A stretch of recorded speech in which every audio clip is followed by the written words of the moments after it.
A Metro family says the nursing home they trusted to care for a 94-year-old loved one betrayed that trust. They say the neglect is so awful, the elderly woman is in the hospital and could lose her left eye. News 9's Aaron Brilbeck is on the scene in Yukon.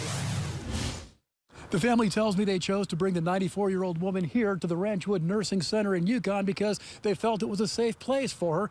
Now they say they were wrong about that. I do want to warn you, the pictures and video we're about to show you are disturbing. This is what 94-year-old Helen LaRue looked like just 5 months ago. And this is what she looks like today.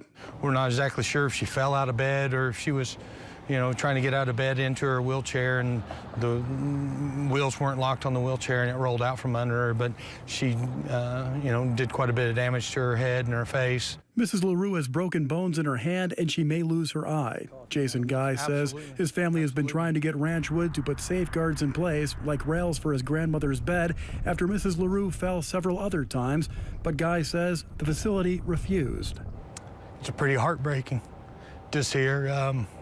We go up and we check on her as much as we can and try to be there for her, but, just trying to get people to do their jobs and take care of her is the frustrating part.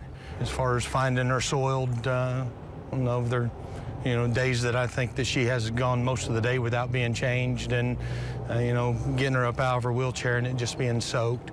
Online Department of Health records show Ranchwood was investigated back in August for, among other things, the facility failed to provide timely incontinent care, the facility failed to ensure incontinent residents were cleaned in a timely manner, and the facility failed to provide sufficient staff to meet the needs of the residents. No one at Ranchwood would comment. At some point, somehow, I don't know, it's become somewhat acceptable, but it's not for my family.